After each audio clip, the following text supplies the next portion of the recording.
Mao Zedong was leader of the Chinese Revolution and head of the People's Republic of China from 1949 until his death in 1976.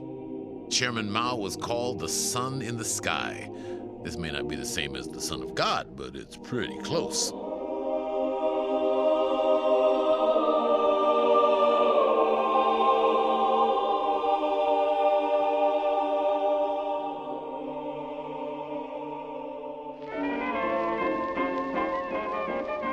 When most Chinese and foreigners first heard about him, Mao was a heavy smoker. Unfiltered Camels were his preferred brand. In those days, men who smoked were sexy. Everything about Mao, including the cigarettes Mao smoked, was different from the tyrants and revolutionaries with whom he is usually classed. Stalin's father was an abusive drunk who abandoned his family. Stalin studied for the priesthood but was expelled from the seminary. Hitler was an orphaned and failed art student who wasted away his small inheritance. Hitler wasn't his real name. It was Schicklgruber. Stalin's name was Zhuhashvili. Lenin was Vladimir Ilyich Ulyanov. Trotsky was originally Lev Bronstein. Mao also wasn't much like the Jewish carpenter to whom, as we have seen, he has sometimes been compared. Mao Zedong was a solid member of the political and business community before he became a communist. He was tall and handsome with a great muscular body. He even wrote poetry in the classical literary style the communists later outlawed. Mao's father had been a soldier. Leaving behind the army, he bought land. He increased his holdings, hired a couple of laborers, and built up a side business as a moneylender and grain dealer. Still, the old man made his kids work. By the age of 13, Mao was carrying 2 heavy manure baskets, one slung over each shoulder. Asshole, son of a bitch. A life carrying shit might not conjure up a middle-class existence, but Mao was raised in rural China. Years later, Mao told the American reporter Edgar Snow that his father was a horrible son of a bitch and claimed that he, his mother, and brothers constantly formed united fronts to struggle against the old tyrant. The story makes it sound like Mao was a revolutionary from his youth. But wait. How did we get from this innocent boy of 13 to the Yellow Peril? After all, he was just a nice upper-middle-class peasant kid, right? There's more to the story. Oh, she very hot. Mao admitted to Edgar Snow that his father paid his tuition bills until Mao was in his 20s, only occasionally grousing about the money Mao spent on magazines and periodicals. At the age of 17, Mao moved to the Hunan provincial capital of Changsha to attend middle school. 6 months later, the Republican Revolution broke out. String up every aristocrat, out with the priests and let them live on their fat. Mao's fellow students rushed to sign up. Mao sat on the sidelines. He had heard that Wuhan, where the initial uprising took place, was a rainy city. He didn't want to go without his galoshes. By the time he found his boots, the dynasty had been overthrown. At last, the Chinese Republic. Maybe I not need boots. A student brigade was formed to defend the revolution. Mao cautiously signed up with the regular forces, not the radical student troops. He later sheepishly admitted that as an intellectual, he, unlike the other soldiers, hired men to carry his water. Soon, Mao enrolled in business school, gladdening his father's heart. Capitalism, very good. The business classes were mostly in English. Mao had to drop out and enroll in another school. In the next few years, he became a fervent believer in science and democracy, even writing an article for the most famous national journal of the day praising Theodore Roosevelt and his philosophy of physical fitness. A strong body makes a strong country. Mao organized exercise and hiking groups. With his fellow students, he would hike through the countryside without his shirt on, displaying his muscular physique. Mao, wait up! In June 1918, Mao graduated from his university. After a short visit to Beijing, he took a job teaching in Hunan. On May 4th, 1919, students in Beijing took to the streets to protest the Western powers' decision to transfer former German concessions in China to Japan. Western imperialist sons of bitches take Chinese territory. The demonstrations quickly spread throughout the country. We want our rights, and we don't care how. We want our revolution now. Mao led the Hunan movement, speaking out for women's rights and democracy and protesting the growing foreign domination of China. The flags of the great powers concealed the clandestine plunder of the richest country of the East.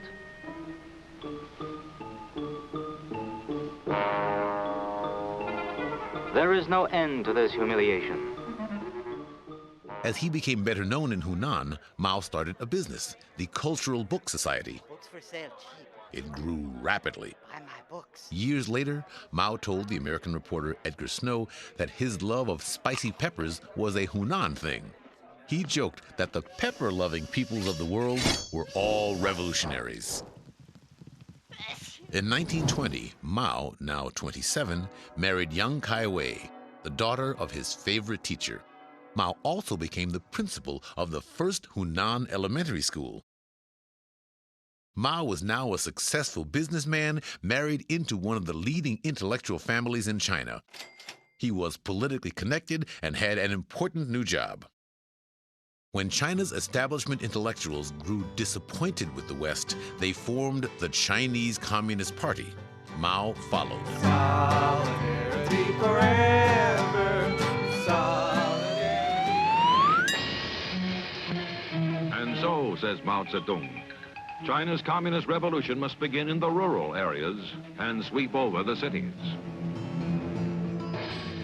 Mao came to see the peasants as a spontaneous, unstoppable force. A single spark can start a prairie fire. He had previously shied away from terror and violence. Now he justified the actions of his peasant allies. A revolution is not a dinner party, or writing an essay, or painting a picture, or doing embroidery. It cannot be so refined, so leisurely and gentle, so temperate, kind, courteous, restrained, and magnanimous. A revolution is an insurrection, an action of violence by which one class overthrows another.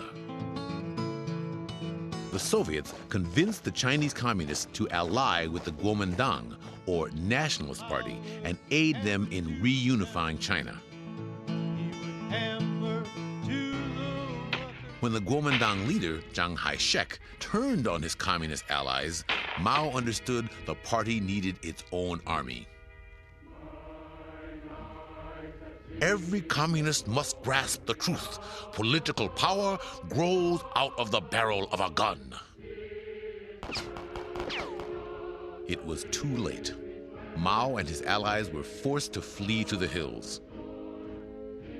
In their mountain retreat, Mao and 1,000 or so followers were joined by a small detachment of rebel soldiers led by Zhu De, an army commander who had gone over to the communist side. Mao and Zhu De formed the Red Army. Peng Dehuai, the man who was to become the Judas of the Chinese Revolution, joined them. To explain basic tactics to his soldiers, few of whom were educated, Mao preached from the mountain a series of easily remembered phrases, which he adapted from a 2,000-year-old military handbook, The Art of War. Enemy advances, we retreat. Enemy camps, we harass. Enemy tires, we attack. Enemy retreats, we pursue. After Peng's arrival, the retreat grew overcrowded. With Jiang's forces closing in, Mao and Zhu De decided to come down from the mountain.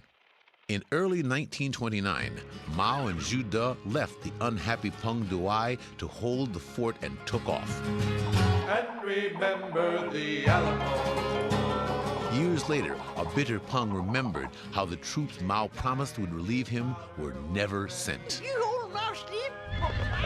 Unlike those at the Alamo, Peng Dehuai hadn't exactly volunteered to stay behind. But also unlike Crockett, Bowie, and the Alamo gang, Peng eventually escaped to tell his side of the story. Son of a bitch. Mao's wife, Yang Kai-wei, had remained in Hunan.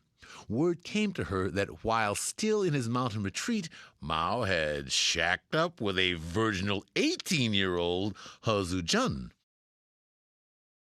To show affection is natural, healthy, and desirable. When affection is returned, it may lead to romance. Yang told her friends she felt like killing herself. Mao had second thoughts and wrote an acquaintance saying he missed Yang and the boys. Meanwhile, Mao and the new Mrs. Mao, He Zhuzhen, had a baby. On the arduous journey down from the mountain, they were forced to abandon the little girl to a peasant couple. We have to leave her. She was never found. Nor was Mao ever reunited with his former wife. In 1930, the warlord government in Hunan executed Yang Kai-wei, as well as an adopted sister of Mao's. Fearful relatives sent Mao's 3 sons to Shanghai.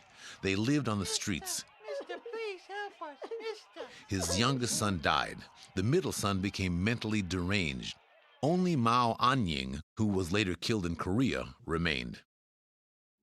Years later, a pensive Mao wrote a soulful poem about Yang Kai-wei, envisioning her soaring to heaven and being served a laurel brew. By the time he wrote, he'd had many other women and many other travails. After coming down from the mountain, Mao and Zhu De settled on the Jiangxi-Fujian border. In the Jiangxi Soviet, Mao and Zhu De offered land reform to the peasants and insisted on a professional attitude among soldiers and cadres. They soon ruled an area of over 9 million people.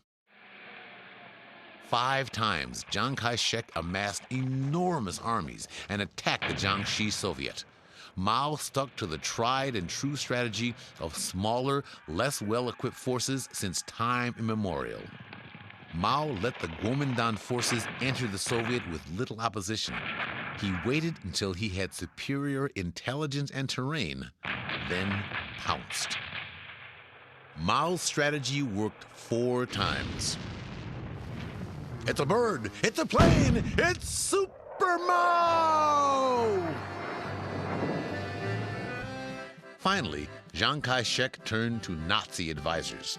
He assembled 500,000 men. The central leadership of the CCP brought in its own German advisor, Otto Braun. Otto abandoned Mao's guerrilla tactics. Otto failed. The desperate party remnants decided to flee. In October 1934, 86,000 men and 35 women, that's right, only 35 women, broke out of the encirclement. It is as if an army had been ordered to march on foot 6,000 miles through hostile territory in 1 year. Following a tortuous roundabout route, the communists cross 18 mountain ranges, some of them higher than the European Alps. Billed as an heroic adventure, the Long March was in fact a disaster. in which the communists lost almost 90% of their forces. Mao's brother, who had been left behind, was killed. Mao's new young son, whom the brother had been caring for, disappeared. As they marched, Mao's wife gave birth again.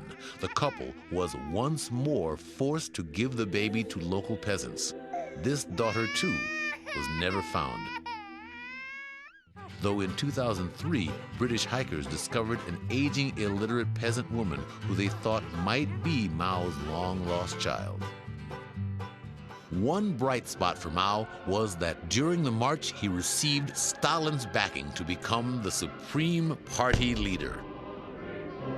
It wasn't much to brag about at first, but it turned out that Mao's genius was in convincing the outsiders who came to visit the communist new North China base camp that his small, bedraggled force was poised to take over all of China. There are only a few thousand communists in the caves of Yan'an, but from this humble beginning, their influence will grow and multiply, reach out and conquer. And Mao does something no military leader in China has done before.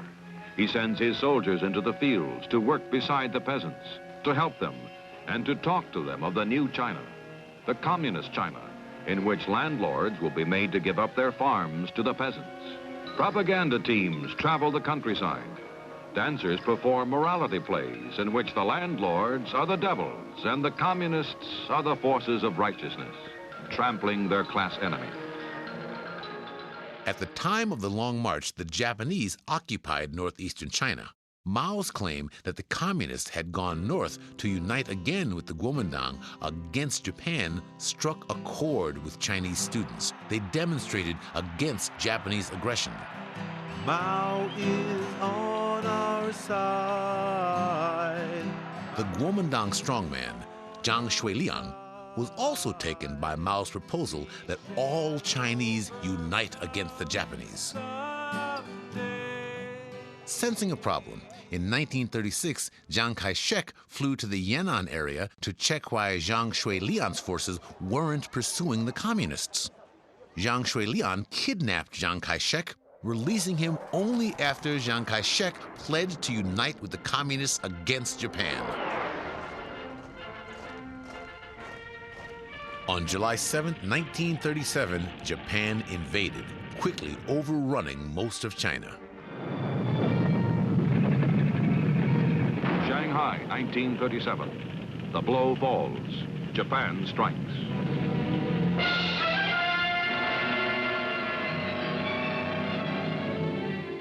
The nationalist troops abandoned the countryside. In many areas, communists became the only indigenous force. Chinese students and intellectuals flocked to the communist base camp. So did foreign observers. The journalist Edgar Snow, the first to come, was soon followed by other reporters, including Agnes Smedley. Helped by her attractive, flirtatious translator, the actress Lily Wu, Smedley gave dancing lessons to the communist men in a nearby Catholic church.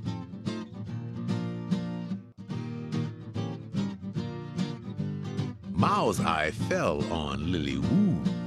Torny Mao, that ladies' man. He ain't fixing for a bridal tour. Doesn't want a wife to settle down. Had them a little on the side. Torny Mao, that ladies' man. He ain't fixing for a bridal tour. One night, a distraught He Zhijian, pregnant with her sixth child, barged in on Mao and Lily Wu. She hit Mao with her flashlight, then took out after Lily Wu, scratching her face and pulling her hair. Smedley, who'd been sleeping in the next room, came to see what was happening. Lily Wu tried to hide in back of Smedley. An angry He Zhijian struck Smedley. With a single punch, the former cowgirl decked He Zhijian. Mao tried to mollify He Zhijian.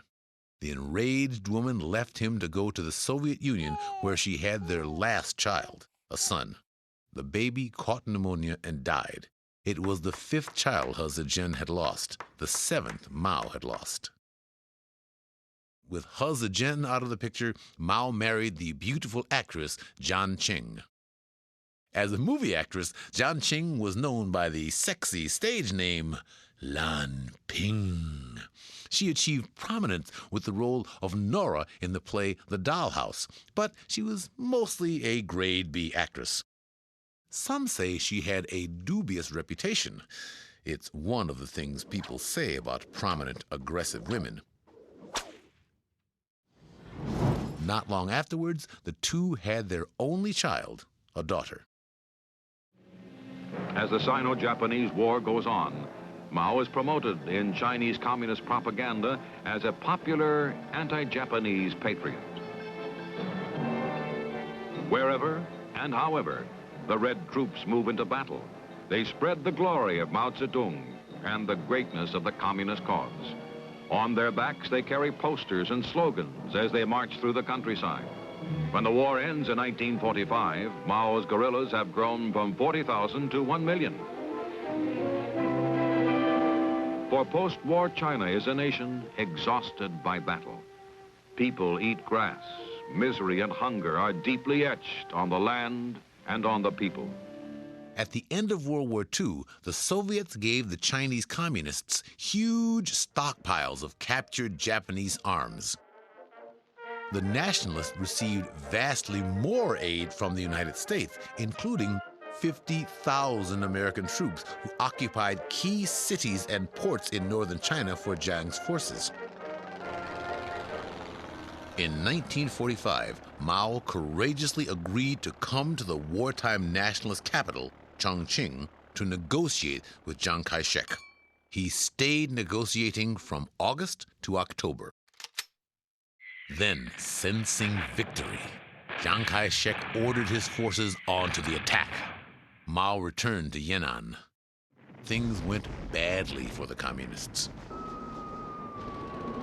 By the end of 1946, Chiang Kai-shek had seized more than 100,000 square miles of communist territory. By March 1947, Jiang's forces had surrounded the communist base camp at Yan'an, forcing Mao and his followers to retreat. Enemy advances, we retreat. Time and again, Chiang Kai-shek's stronger, better equipped army units find themselves fighting an elusive, shadowy enemy that melts into the mountains.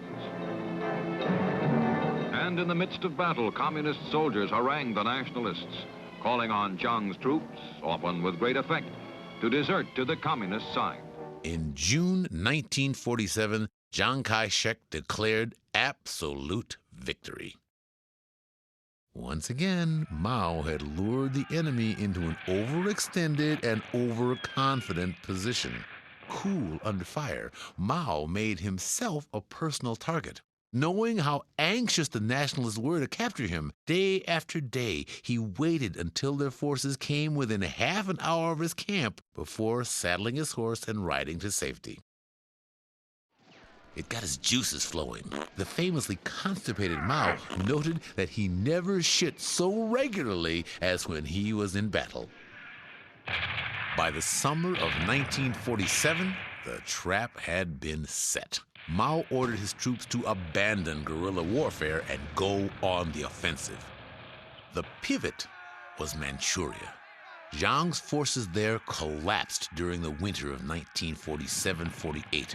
The nationalist army fell apart. Onward, Chinese soul. On October 1st, 1949, Mao stood in Tiananmen Square in Beijing and proclaimed the establishment of the People's Republic of China.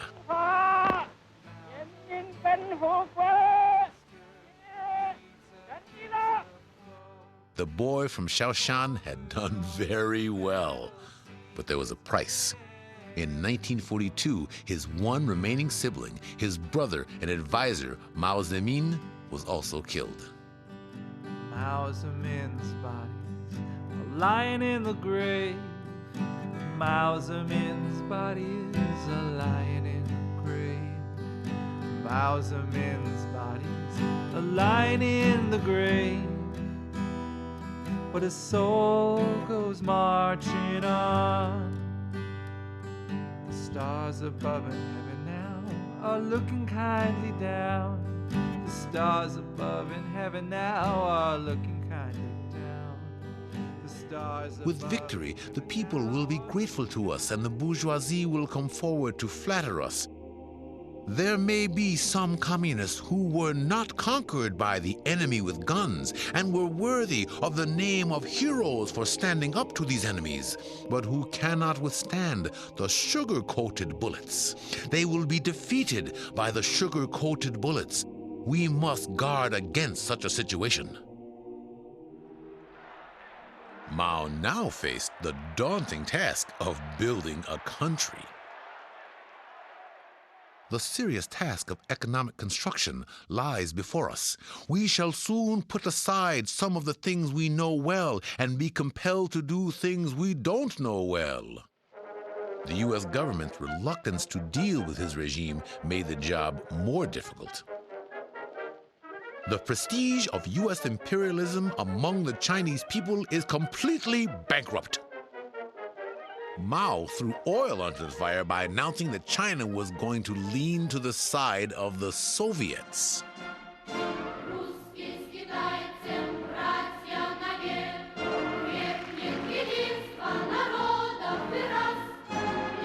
Then, on June 25, 1950, North Korean troops crossed the 38th parallel into South Korea. 2 days later, President Truman ordered the 7th Fleet into the Taiwan Straits, preventing the CCP from taking Taiwan.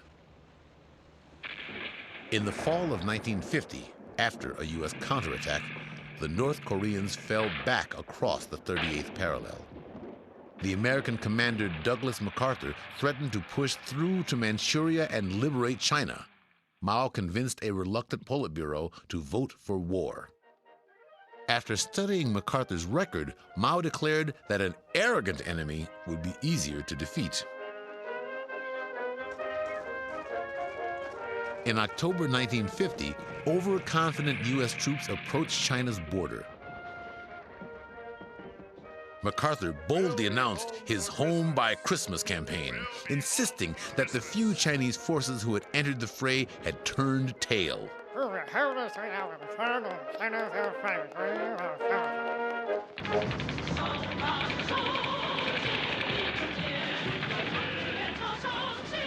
Enemy advances, we retreat.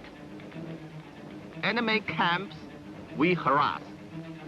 Enemy tires, we attack. Enemy retreats, we pursue. Suddenly, right after Thanksgiving, Chinese forces surrounded the U.S. troops.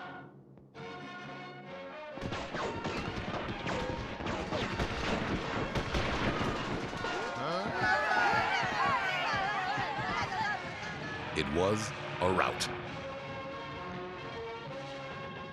Within a matter of weeks, they had pushed the startled Americans back to the 38th parallel. Peace was concluded almost 3 years later. China had fought the most powerful nation in the world to a standoff, a stunning achievement. It cost almost 900,000 Chinese troops. Among them, Mao's own son, An Ying. The talented and handsome An Ying was the only relative to whom Mao was close after 1949. Although married and easily able to get out of the draft, An Ying volunteered to serve in the military during the Korean War.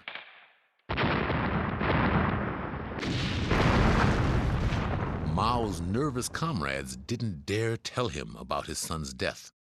Months later, when General Peng Dehuai accidentally let the news slip, Mao collapsed, shaking so violently he couldn't light his cigarette.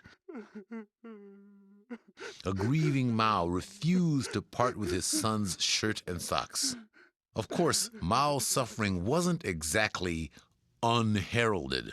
The public was made aware of the sacrifices the father and the son endured for them.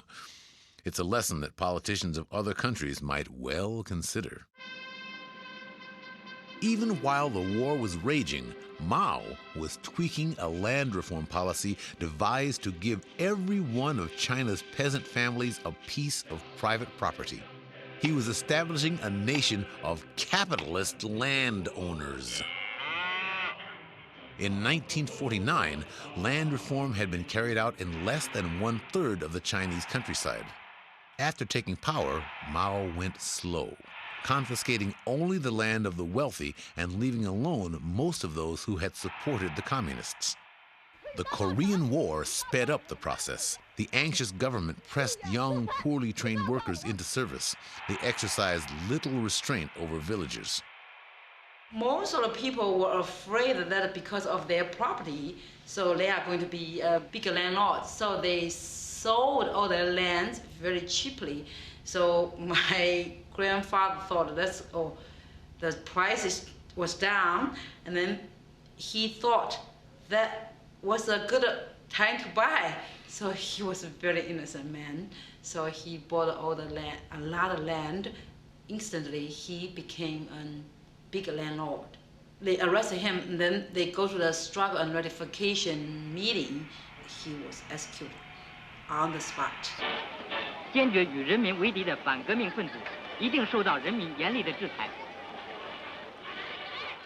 Mao berated local officials to stop the carnage.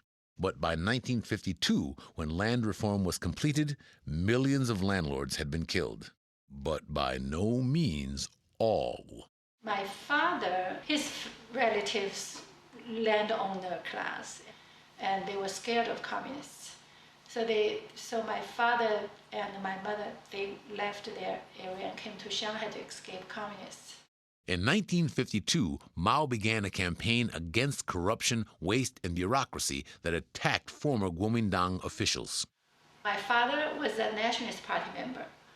The party had a campaign anti-counter-revolutionary. His job, he was kind of demoted from the office work to the shop floor. But his salary remained the same.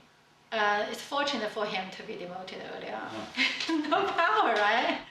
Most of those campaigns targeted people with money, so-called capitalists, bourgeois, or people with power. And my family, like most of Chinese, do not belong to those categories. In spite of the war, by 1952, Mao had brought China's floundering economy back to its pre-war height. He restored the educational system and virtually eliminated crime, prostitution, and infanticide. The government he established was officially a united front. He made non-communist former Democratic Party leaders heads of 11 of the 24 government ministries. Though Mao regularly sought the advice of the educator Huan Yunpei, few of these non-communists held real power. Mao was open to foreign advice. He allowed Russian advisors to help set up the government, army, and educational system on the Soviet model. But the West refused to have anything to do with China after the Korean War. Mao's teaching is that the young generation should embrace the whole world, concerned about world affairs. So our mentalities are different. It's not just in our mind we want to have a house and a car. That was not our life, but that was the life of majority Americans choosing or pursuing, and that's all they care about. In January 1953, Mao announced a 5-year plan for building the economy.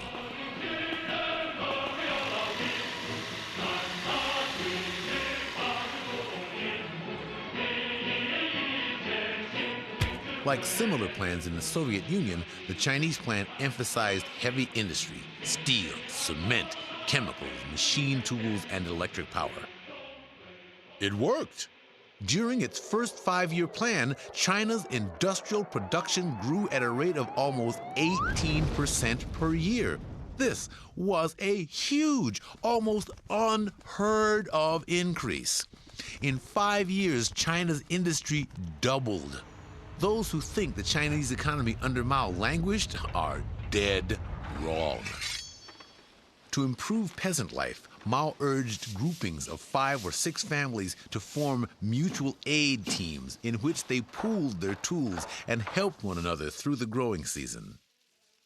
Gradually, the teams were encouraged to join together into cooperatives. In the summer of 1955, Mao complained that those who wanted to go slow were tottering around like women with bound feet, complaining all the time about others. China's Soviet system was not geared for subtlety. Mao pushed, officials responded. By the end of 1955, 2/3 of the countryside had formed cooperatives. Mao called for bigger cooperatives. Again, the people responded. I think we went too fast. By 1956, China had collectivized with far less violence than the Soviet Union. For a few short months, Mao even got people to use their spare time to swat flies and mosquitoes and exterminate rats and vermin.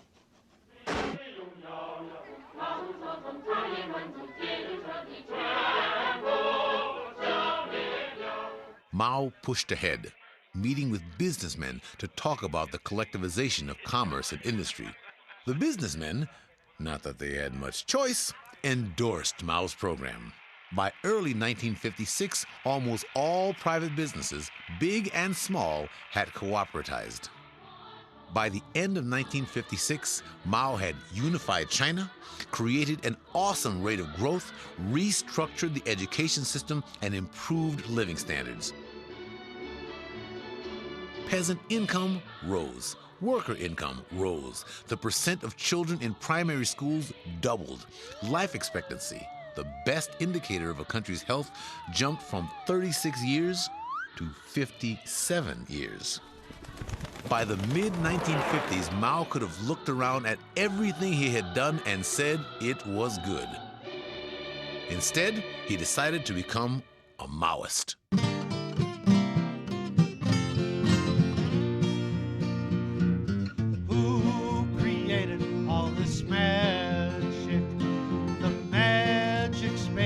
Everybody came.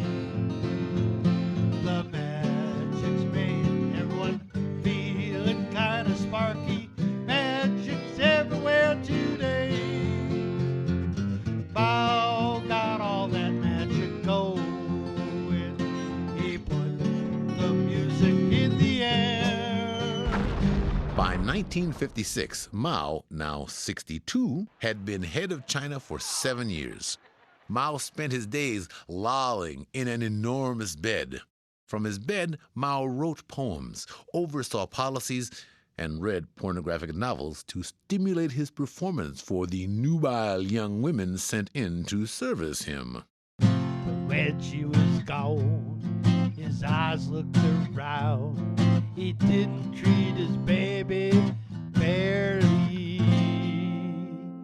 I wash my prick with cunt.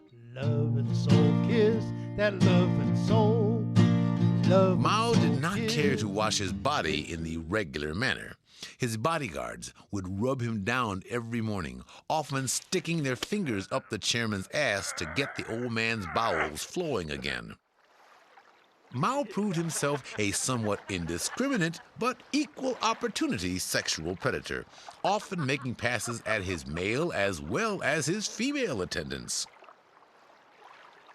To the consternation of his doctor, Mao also refused to brush his teeth to the point where green ooze covered his molars. A tiger never brushes his teeth.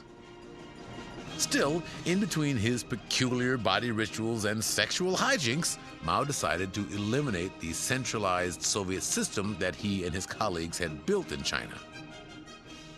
In April 1956, Nikita Khrushchev, the new head of the Soviet Union, denounced his former mentor Stalin. Mao reacted by calling for more learning from foreign countries and the elimination of 2/3, that's right, 2/3 of the party bureaucracy. Let 100 flowers bloom, let 100 schools of thought contend should be taken as our guideline. There's a red rose in China. Mao invited intellectuals, peasants, students, workers to speak out, to expose government corruption and debate new ideas. Nobody else but Mao. He acknowledged the grievances of the Tibetans and other minorities. Sing of Rosalie.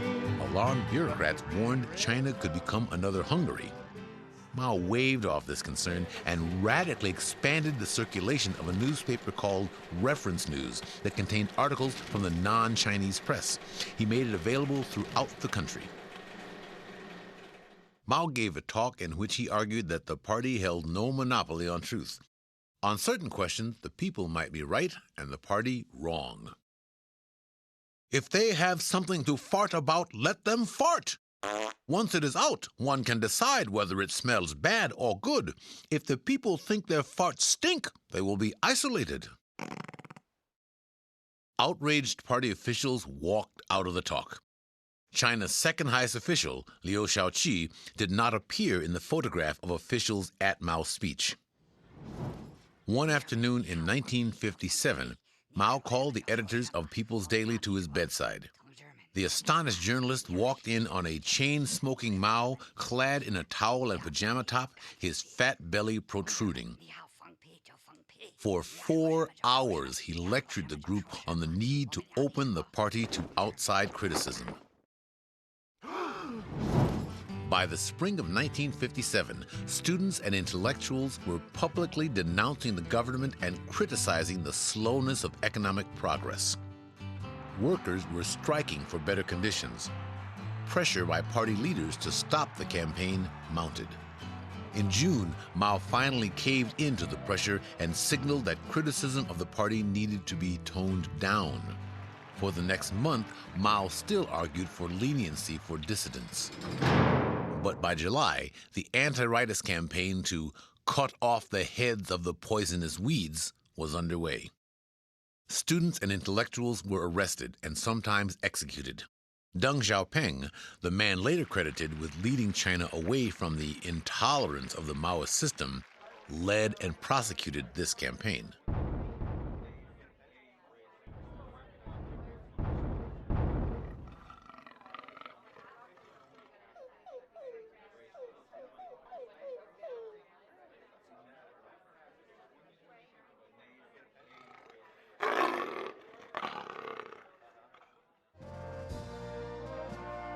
Still determined to throw the mindless communist bureaucrats out of office, in 1957 Mao began a new production campaign, the Great Leap Forward. He hoped this movement would get the people to rise up and with one huge effort transform and communize their lives. If human beings only live to eat, isn't that like dogs eating shit? What meaning is there to life if you can't help others a bit or practice a bit of communism? After Sputnik was launched, there was quite a bit of euphoria in the socialist blog about the ability of the socialist countries to compete against the West. And then Mao and some of his colleagues went to Moscow to participate in a celebration. And that time, as Khrushchev was announcing that the Soviet Union was going to catch up with the United States, Mao basically noted that China would like to catch up with Great Britain first. He was also pretty cautious in the beginning in saying China cannot compare with the Soviet Union, couldn't therefore hope to catch up with the US in a certain number of years, so he only announced that China was going to catch up with Great Britain first. Mao emptied administrative offices, sending officials to work in fields and factories. Even Mao himself went off to dig gravel, working until he got red in the face. Peasants erected buildings and dug irrigation projects. Villagers built small chemical and fertilizer plants.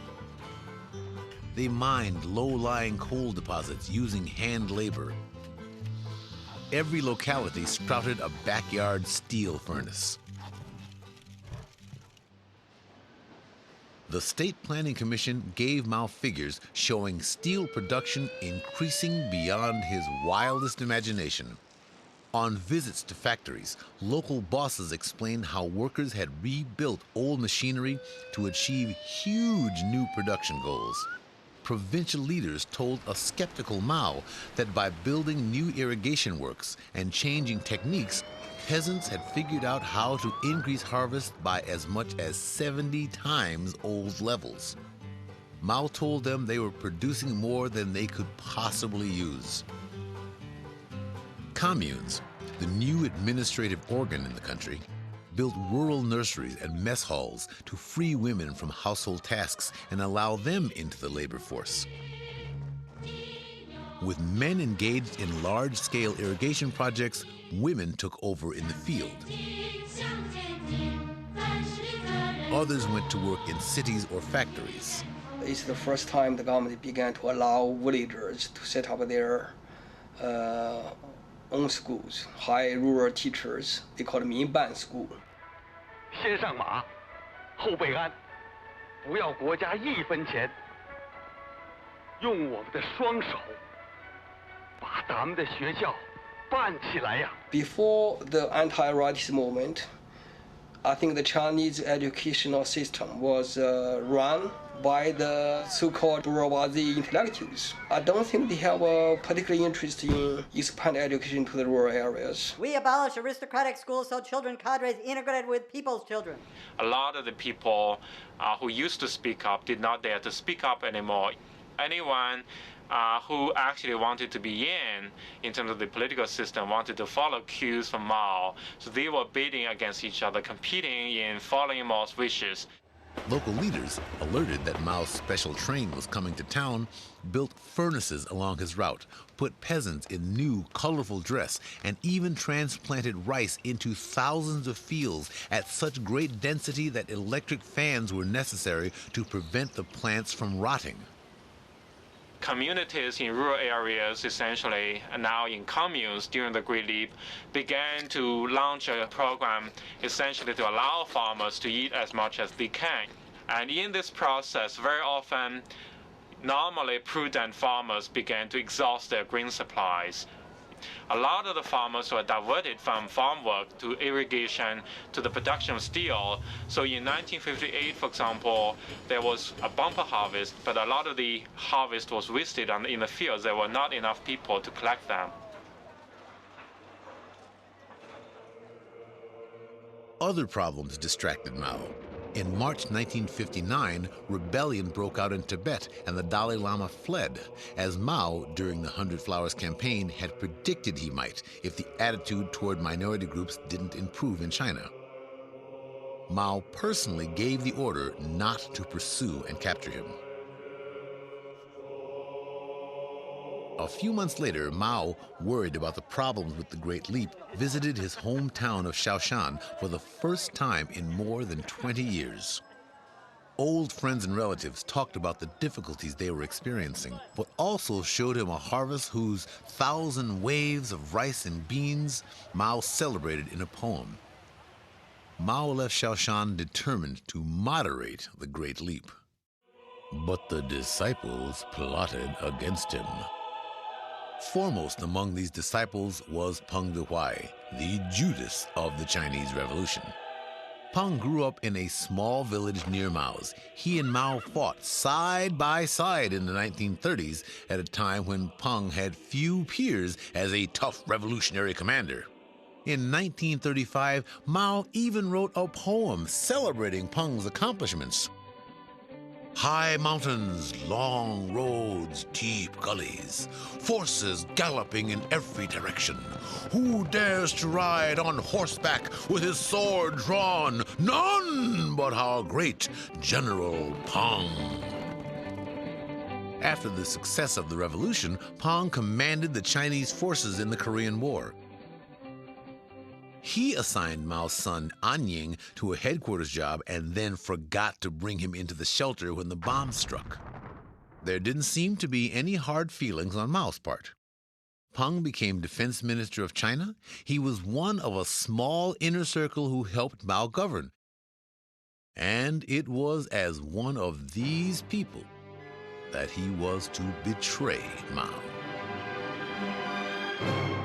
Around the time Mao went to Shaoshan, Peng went to the Soviet Union. Peng's visit came not long after Mao had promoted another military man, Lin Biao, above Peng in the Politburo. When Peng returned from his talks with Khrushchev, the Soviet leader canceled all contracts to supply the Chinese state, exacerbating the problems with the Great Leap. By the early summer of 1959, Mao was actually calling his senior colleagues into a retreat to see whether there needs to be some adjustment. Unfortunately, some event intervened. That is, his defense minister, Peng Dehuai, wrote a memo and basically criticized some of the policies. Mao was taken aback, launched the political counterattack at what is known as the Lushan Conference of 1959. In his letter, Peng suggested that Mao had become so out of touch that he did not even know how bad things were in his own village. Peng was fairly blunt, and Mao took it as a challenge to his power. And it doesn't help that Peng, first of all, was the defense minister. And in any country, anyone who has a major influence on the military is seen as a potential power player, and Peng certainly was a power player. Peng was not born yesterday. He was, after all, the second best strategist in China. He knew what had to be done to topple Mao. He talked to his commanders in the field. He had talks with Khrushchev to get Soviet backing. I praise Khrushchev. I betray Mao. You give me my camels now. Peng only made one mistake. He forgot he was the second best strategist. He was going up against number one. At least that's the way people understood what happened until Mao died in 1976. In the Bible, we hear Jesus' side of the story, never Judas's. Dressed in a white robe and slippers, Mao went to a meeting of the Standing Committee of the Politburo, ranting that in spite of taking sleeping pills 3 times, he had not slept. He told the group that he was without an heir because one son was killed, one went mad, an allusion no doubt to Peng's role in his son's Korean War death. Some, like Mao's old partner Zhu De, stood to defend Peng. Zhu suffered no ill consequences. The others agreed to replace Peng as defense minister and ultimately to charge him with leading an anti-party coup. At the Lushan Conference of 1959, up jumped Peng Dehuai and said, "You fucked my mother for 40 days. Can't I fuck your mother for 20 days? All this fucking messed up our conference and the work was affected. Mao allowed Peng to remain a member of the Politburo and keep his title as vice premier. Still, in the wake of the Lushan meeting, the policies of the Great Leap intensified. Agricultural production declined precipitously. Massive famine erupted. So we have a famine that is the worst in human history. The normal, just looking at the population numbers, you see the Chinese population declining from 1959 to 1961 by around 16 million. For the massive number of people who died, Mao bears responsibility.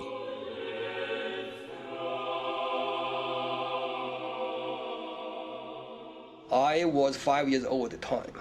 I remembered very well the hunger my family and the fellow villagers in my village suffered. We didn't have enough to eat. There's no doubt about this. Most people didn't blame on the government policy for that, because there were natural disasters for 2 years on a row, and we had a huge flood. But most people today don't look at to see what the positive contribution Great Forward did. And the Chinese farmer at the time was really, really mobilized, and they worked very, very hard. The Great Leap continued full bore for another year. In the summer of 1960, when the full extent of the problems became apparent, Mao dismantled the communes, restored free markets and private plots, and acknowledged he had made mistakes. In 1962, Mao turned day-to-day operations over to Liu Shaoqi. Business returned to usual. There was to be one other effect of the leap. During the Great Leap, particularly in 1960, 61, and 62, in those years, and society of a lot of communities, helped by local leaders who had become totally disenchanted with the Leap policies, began to essentially contract land and assign land to individual households, especially in those communities, in those provinces which had suffered the most from the famine. The Great Leap really steered China away from the goals of communism in rural areas fundamentally. In the early 1960s, Mao again lashed out at China's mindless Soviet-style bureaucracy. We should set a time to carry out democratic elections. Terms of office should, in general, be limited to 4 years. Liu Shaoqi and Deng Xiaoping opposed Mao's attacks on the country's chief administrators and didn't like it when Mao referred to these lackeys as capitalist roaders. Mao revealed to his old buddy Edgar Snow that then and there he decided that his 2 lieutenants needed to go. At present, you can buy a branch secretary for a few packs of cigarettes, not to mention marrying a daughter to him.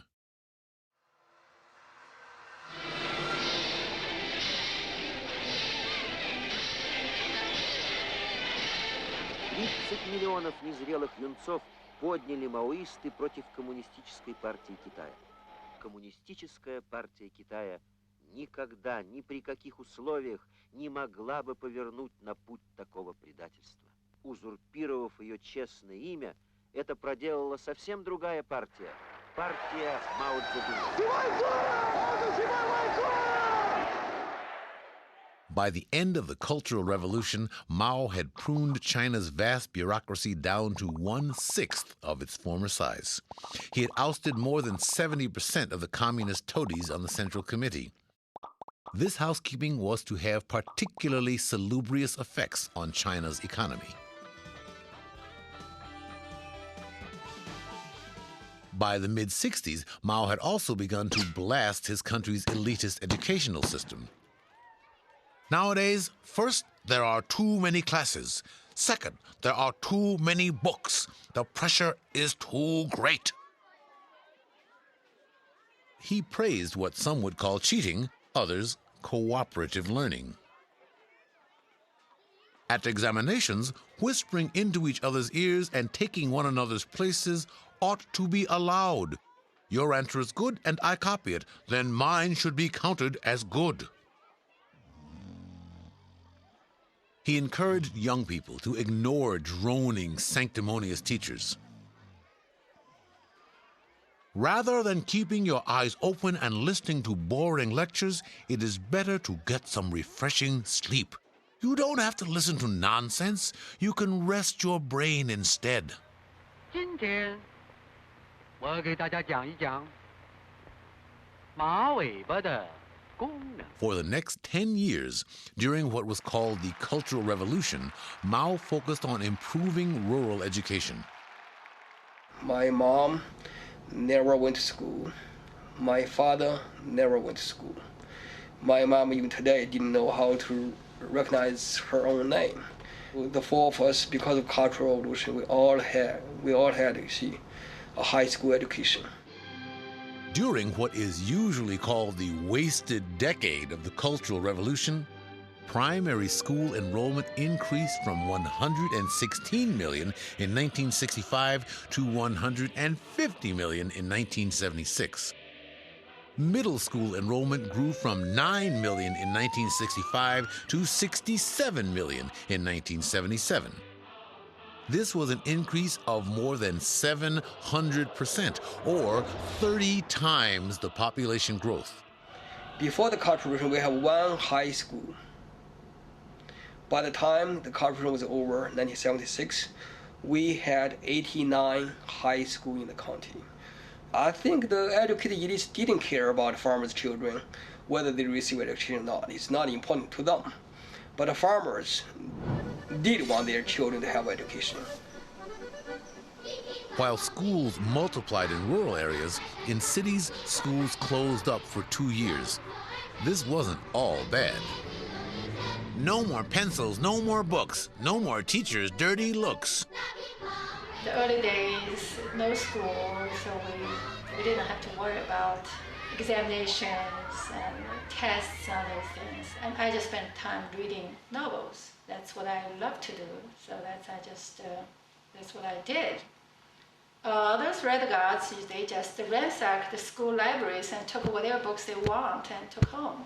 Even the countryside, people would bring some books like Balzac or that kind of thing to read. Yeah. It's a lot of free reading. And recently, I think a Yale professor was talking about how to read a novel. He said, don't ever read novels thematically. Always think about little detail. That's the correct reading. And I realized my reading, the Cultural Revolution, was correct reading. Those attacked during the Cultural Revolution years have argued that Mao and his wife, Jiang Qing, sought to replace the rich culture of China with revolutionary slop. To think about Cultural Revolution as a period of cultural wasteland is really misperception of the period. Now think about the greatest music, operas, novels, films, and also sculpture, especially painting. All these arts flourished. Those who criticize the Cultural Revolution like to point out that Mao's wife, Jiang Qing, only allowed 8 model operas to be produced. In fact, there were ultimately 16 model operas, several of which were really ballets, but even this doesn't explain the rich offerings created during this period. The world's most sophisticated culture reached the tiniest little villages. After 6 months of physical labor, I was chosen to sing the opera. And the purpose is to train the peasants, also try to sing for the peasants. 您听我说，爹爹和奶奶齐声唤亲人，这里的奥妙，我也能猜出几分。他们和爹爹都一样，都有一颗红亮的心。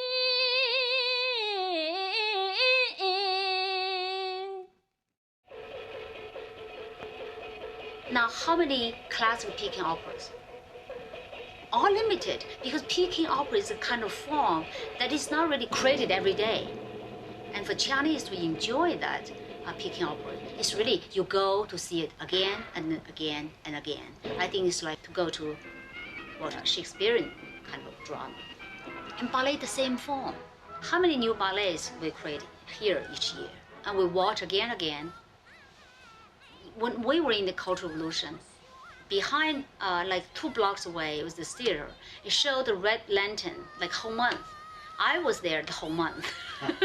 We sing each and every line. We were expecting something to happen. So that's our culture.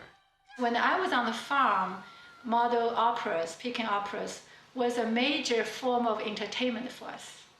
We had a great fun. You just imagine all these teenagers, working on the farm, doing hard physical labor. Now you got to sing model operas, and for one day you don't do any work. How to change the culture. That's what Cultural Revolution is about. Jiang Qing taught one that you can't only get rid of the old, because the old is always there, because that's a tradition. So that's why they came up with the slogan that we have to combine the old with the new, that we use Peking opera as a form, and we gave a new content. So in the traditional story, yeah, the previous, the original story, the white-haired girl is a victim. Right. The white-haired girl herself doesn't have much fighting spirit at all. She was raped by the landlord and got pregnant. She cried most of the time. She didn't know how to do everything. And then Jiang Qing picked it up as this raw material for model theater for this ballet. What is deleted from the ballet is this girliness, this weakness, dependency. In the film version, it's very interesting. The ending was that when Da Chun, the fiancé, find the girl, and then say, "Oh, I find you," and then they get married and live happily ever after. And in the model theater, They're not getting married at all. And there's ambiguity whether they're still fiancé or something, or revolutionary comrades in revolution. We don't know. But then in the end, this white-haired girl got this red scarf on her head, very beautiful visually, and then pick up a gun. She joined the Eighth Army fighting for Chinese Revolution. Women in every age for this great heritage. Women hold up half the sky. For the first time in Chinese history, women were told they were equal to men. I grew up in the Maoist era and also went through the revolution. When I was a child, seeing the whole education system would never say that girls are not as good as boys. Usually we're better. We feel that we are number one in study and we can be good leaders. We care about other people more than boys. On the farm, of course, we do all kinds of work together with men. Okay? Young men of my age or a little older, whatever. We're doing the same physical labor. I never felt that there's something men can do, I cannot do because I'm a woman. I never had one moment of this kind of thought. Because the whole, you call it propaganda or whatever, media representation, we see numerous heroines everywhere. People's Liberation Army women who is repairing the telephone line. That picture called I'm a Seagull, 我是海燕. And it's really strong women up there and fixing the pole, and you feel that I want to be that person. When I came to the United States, I was shocked by not just media representation of women in this country, the actual mentality of women in this country shocked me. I remember the first year I was here, I stayed with an American family, and she had a friend come, and of course we had a conversation, asked, she said she had a daughter. I said, oh, what is your daughter doing? Oh, she was so happy and so proud of her daughter. Oh, she's a cheerleader. I said, what is cheerleader? I didn't understand it was cheerleader, but I was very interested in leader, you know.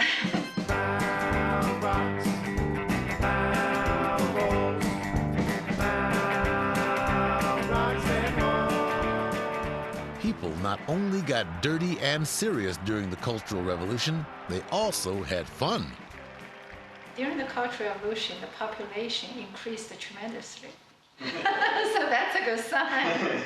Because all those powerful people, they're busy persecuting other powerful people, people with privileges and political struggles, and the majority of people without privileges left alone. What were people doing? Producing babies. All these girls got pregnant most of the time because they said, we have the system called 一帮一,一对红, one help and we both can be read. So it's kind of a heart to heart. We have to talk heart to heart, talking process. I mean, actually, that's dating. Dating calls for the ability to share good times, to learn from each other, and when suitable, to show affection without endangering your well-being, physical, emotional, or moral. Mao had been a supporter of women's rights and even of greater sexual freedom for women from his youth. He began to promote the writing of new ballets and operas in the early 1960s. But the real Cultural Revolution didn't get underway until the summer of 1966. It started with a splash. In July 1966, Mao was filmed battling the waves of the Yangtze River for 2 hours. At age 72, he was still ready to take on all comers. Bombard the headquarters. Although some consider him a diabolically violent person, Mao started his attacks on the party's mindless bureaucrats by arranging for a literary critic. That's right, a literary critic, to write a review of a play about the dismissal of a 16th century official. In most countries, literary criticism would hardly seem a fighting issue. Yao Wenyuan, the critic, belittled the play's suggestion that good officials lead from above. He argued the play should have emphasized the need to teach the people to air their own grievances. 曹校长要知道了，非 K 他不可。徐牛仔，徐牛仔，我不是让你撕下来吗？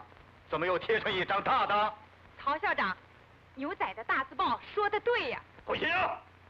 This was too much for China's Stalinesque officials. They not only defended the play, but tried to prevent the article from being republished outside of Shanghai. Why do they have the gold? Why do they have the power? Why? Mao's followers moved to have the guilty officials dismissed. As is always the case with politicians, there may have been some personal vendettas involved in these actions. One of the dismissed officials was Yang Shangkun, the government propaganda chief who had bugged Mao's personal railway car. This incident became known because one of Mao's mistresses overheard some of the buggers gossiping about the intimate details of Mao's liaisons with the string of young women who accompanied the chairman on his rides around the country. They made it known that the great helmsman was not a great coxman. Striking another blow for the Maoists, a young woman philosophy professor mounted a poster on a wall at Beijing University denouncing school administrators for prohibiting discussion of Yao Wenyuan's literary criticism. She urged intellectuals to go into battle. 'Tis great to be a soldier with a musket in your hand, ready for any bloody work the lords of earth command. Mao praised the poster. Party business, the kind authoritarian regimes usually carry out behind closed doors, had suddenly been made public. Throughout China, students formed activist groups. Charge, cried the captain, To rebel is justified. patriotic soldiers charged In August 1966, Liu Shaoqi was labeled the leading person in authority taking the capitalist road.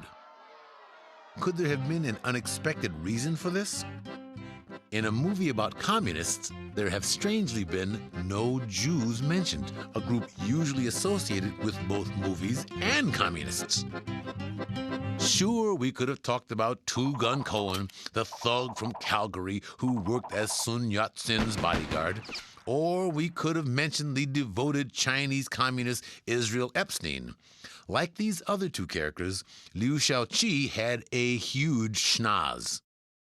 Was that where the rumor of his Jewish blood arose?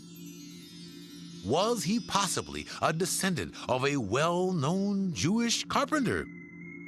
Or was the story of his Jewish blood simply another heresy with which to charge China's leading capitalist roader?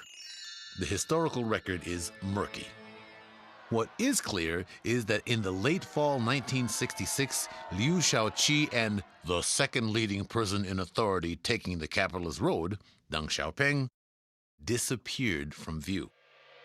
This wasn't hard for Deng to do, since he was well under 5 feet tall. Liu, however, died in 1969 from neglect and inadequate medical care after being transferred out of Beijing. Deng spent 7 years in the countryside. Meanwhile, throughout China, students formed revolutionary Red Guard groups and marched on party headquarters. They raided files and posted secret speeches and documents. Aghast bureaucrats worried about the undermining of communist authority. Mao was unconcerned. Though, with no officials in charge, Red Guard groups sometimes turned violent. I saw people beat people in the street. In the school, students beat teachers. So the relationship between people really twisted. We knew very well that not all the Chinese did things as they did. Beating students better than sex. Even those Red Guards, they were claiming, oh, I was so victimized because, I became so inhumane. I was started to beat people. I became so inhumane. In that sense, my human nature got distorted because of that. Beating cadres better than sex.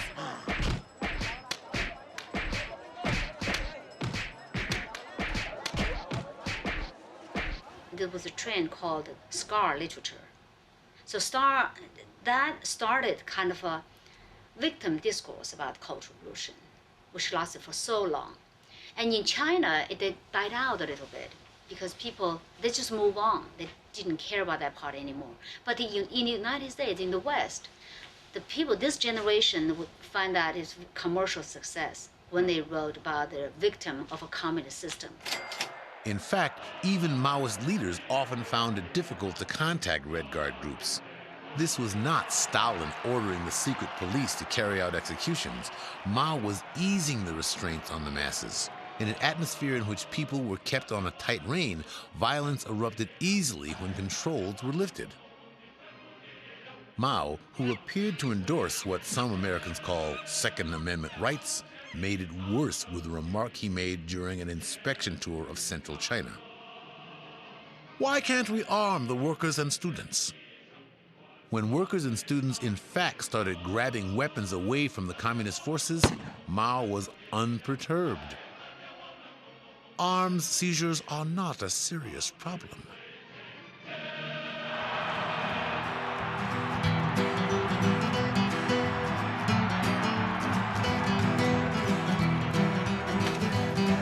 And the walls came tumbling down.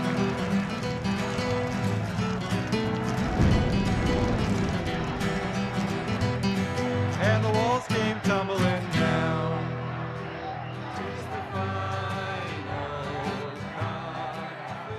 In factories, workers spoke out against the Communist Party bureaucrats ordering their lives.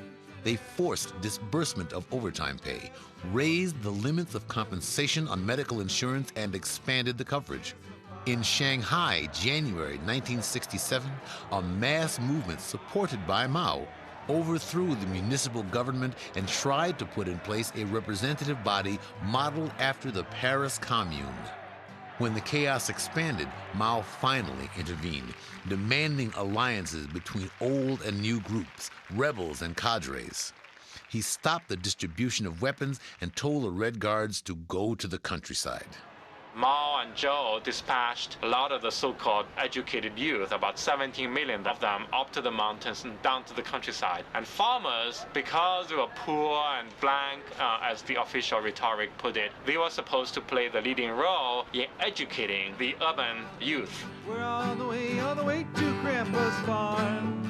We're on the way to Grandpa's farm. The educated urban youth brought to the countryside something the farmer didn't have. They brought new ideas, new knowledge to the countryside. Some of these Xinjiang youth served as barefoot doctors, school teachers, and technicians in the countryside. They played a very, very important role in the Chinese modernization process. We all like to teach them to learn. So we teach during the breaks, we teach them how to count, how to recognize characters.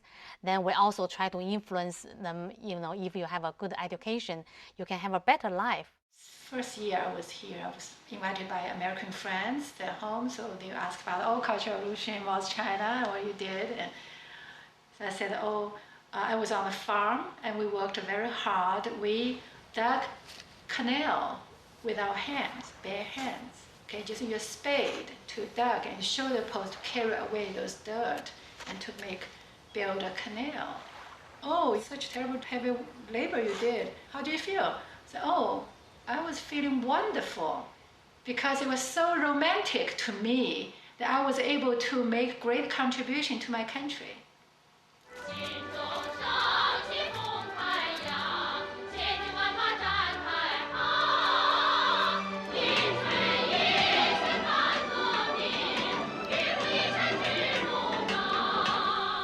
When the water running through the canal, we had tears in our eyes. I feel that's very romantic. It made us feel like we were like those revolutionaries. Then there's Americans saying, you're so brainwashed. You're so brainwashed. You don't know anything better. I was so puzzled. I thought, why that was brainwashed? And later on, then I thought, hey, I saw in Yosemite, I see those rock climbers, okay? Naked, baked in the sun and try to climb up. They took hardship as pleasure, right? Why nobody said they're so brainwashed, they will take that as pleasure. When I went back to the city after 3 years, I worry about them. When the weather turns bad, I just say, oh, if it's a drought or too much rain, they don't have a good harvest, how can they survive? They don't have enough to eat. By the close of the summer of 1967, barely a year after it had begun, most of the turmoil ended. One difference, ordinary workers, peasants, and women were now represented in the leadership. The whole movement was to criticize the leaders. So that movement itself basically weakened the village leaders' control of the village. They knew the villagers were watching them. In the old days, they never worked with the farmers. During Cultural Revolution years, they started working with the farmers. Every central government documents were read to the farmers. And they were electing in the village as well. Before the Cultural Revolution years, the village leaders were appointed by the commune leaders, and the production team leader were appointed by the village leaders. And during the Cultural years, all these were elected. With a weakened government and a better educated peasantry, the rural economy blossomed. In 1965, only 17% of the countryside in the Shanghai area was machine-tilled. By 1972, the portion was 76%. By the mid-1970s, better mechanization and new seed had begun a green revolution in China. Even in the radical days of the Cultural Revolution, certain rural communities were secretly adopting certain of the more individualist practices as well, although they were careful in actually sort of in not showing it in public. But sometimes they did arrange farm work on a household or team basis so that actually they can give actually more initiative to farmers.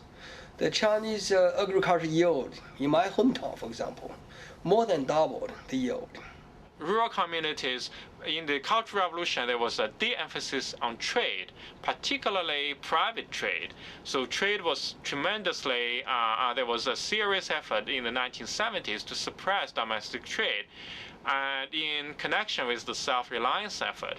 And that actually is very detrimental to specialization and to the improvement in welfare. Industry grew much more rapidly than agriculture during the so-called 10 wasted years of the Cultural Revolution. Between 1966 and 1976, industrial production increased by at least 8% per year, high by any standards. We set up a village factory, and there were more than 170 people in that factory, and most of them were high school graduates. And we produced many products. We made a lot of income for the village. Local towns hired their own workers, creating a vast area outside the central Soviet-style planned economy. By the end of the Cultural Revolution, there were almost 1 million local industrial enterprises. They employed around 24 million workers and accounted for around 15% of all industrial output. These small industrial enterprises were the basis of the seeming miracle of China's economic takeoff following Mao's death. In 1965, at the start of the Cultural Revolution, more than 10,000 industries, accounting for 47% of state output, were under the direct control of central government ministries. By 1971, only 171 factories remained under central control. Because the state enterprises were simply not functioning very well overall. But it would not be until really the 1980s and early 1990s that the state enterprises get into real trouble. As Red Guard groups criticized the undemocratic, bureaucratic nature of the Soviet system in China, it opened their horizons. In 1989, when students collected in Tiananmen Square to battle the authoritarian government that had risen in Mao's place, many students drew inspiration from these old Red Guard groups.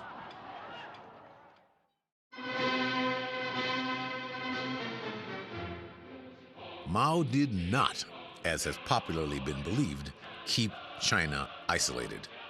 In 1971, it was on Mao's watch, and as a result of Mao's decision, that first Kissinger and then the next year Nixon came to China, opening up relations. From 1972 to 1975, foreign trade increased by almost 50%, and China again began sending students to Western countries.